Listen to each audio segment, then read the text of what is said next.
that happened? Yeah, it was a huge surprise. Obviously, I had no idea. I was just happy we won the game.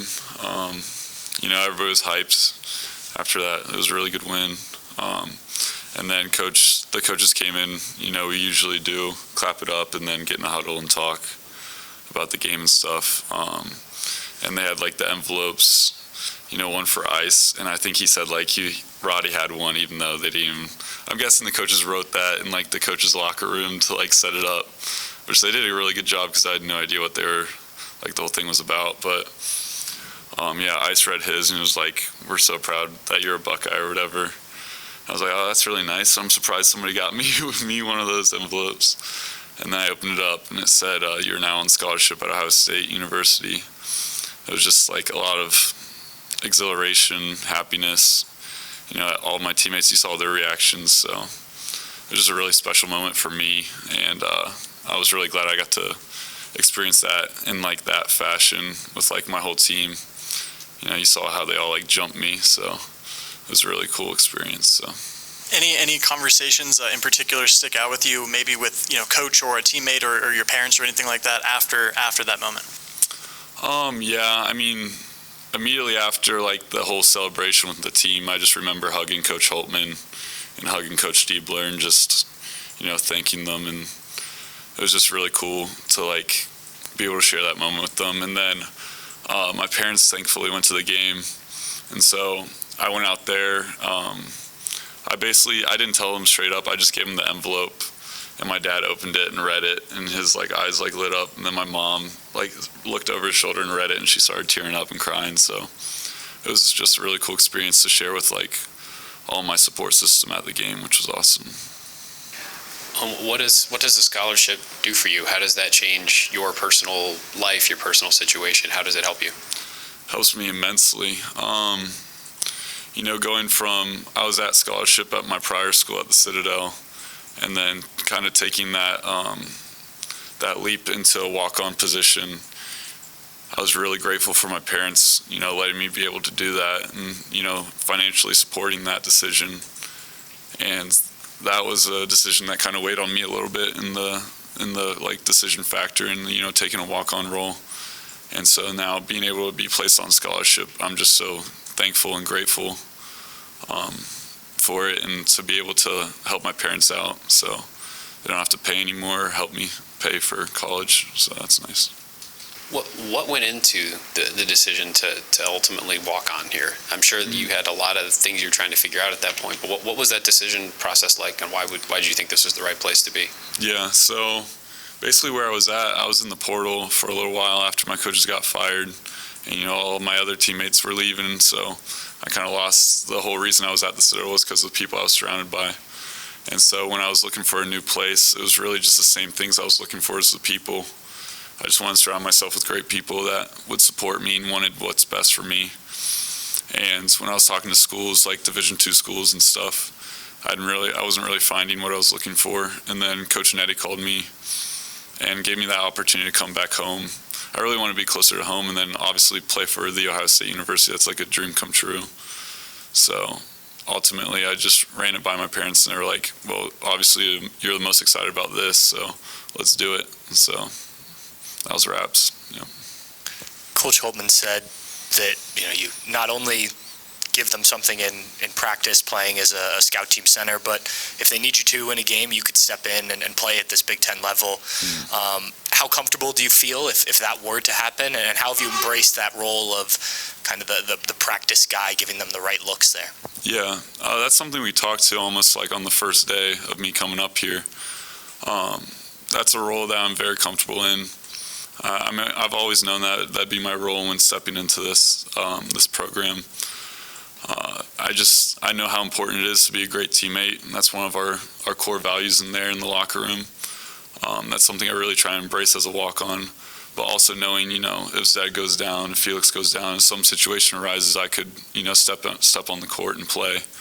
And so it's my job to not only be a great teammate and embrace that walk-on role, but to also make sure I'm ready if I'm needed on the court.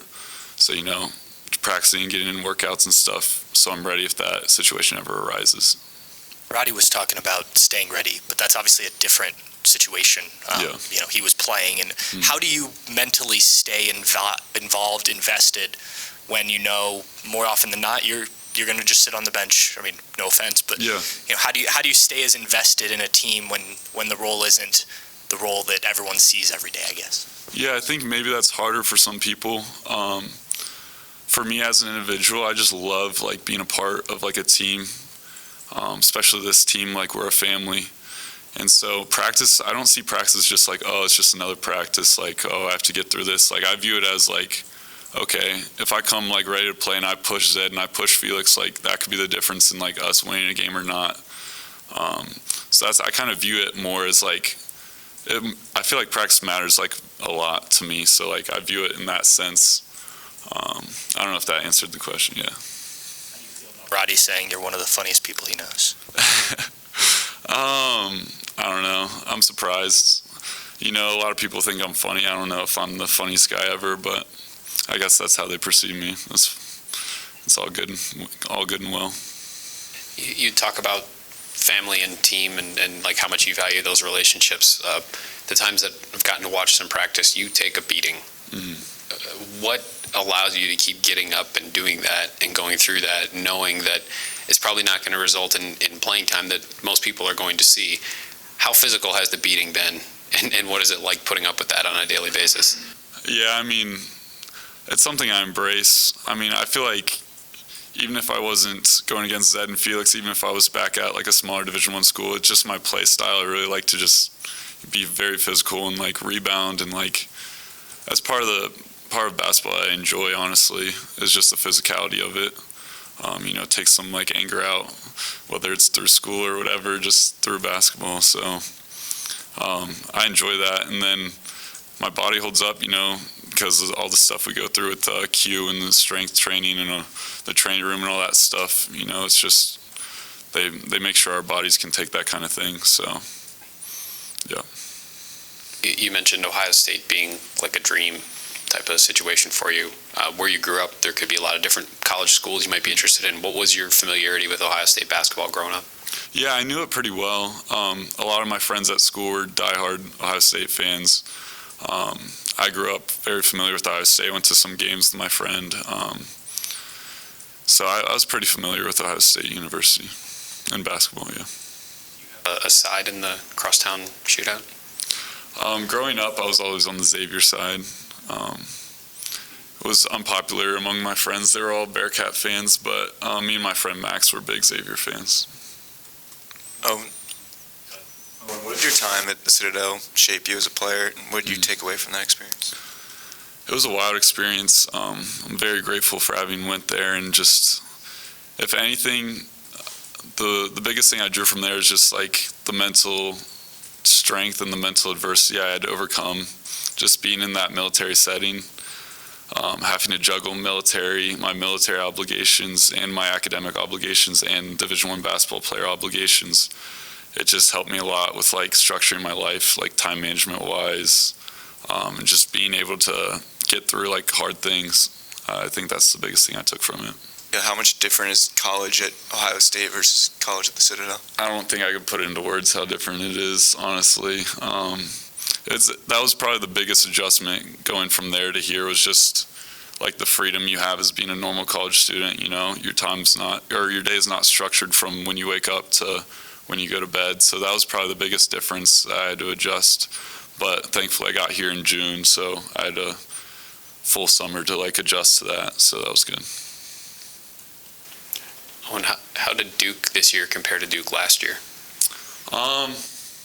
Obviously last year I played in that game, so I had a different perspective. But I would say they were just as physical. Duke's always going to be a physical team. And they had some towers last year. And I think, they were just still a very physical team from what I could tell. But that was the biggest thing I took when I played last year, was just how physical they were. You have so far a favorite Big Ten big that you've had to impersonate? Probably Zach Edey. You do that? You just do the best you can. Like me and Coach Owens, he's in charge of the scout team, so we go through, like, before practice, like, I have that next after this. Like, I'll go up there and we'll run through all the scout team plays, and he'll kind of tell each one of us, like, how we're supposed to play, you know, kind of replicate their game the best we can. Zach Edey was fun just because I had the responsibility of getting the ball most of the time and, like, doing the workload on the scout team that day because, you know, Zach Edey, they run the ball through Zach Edey a lot in all their plays because he's such a monster in the post. But yeah, I guess I just tried to do my best to replicate what Coach Owens was trying to tell me to do.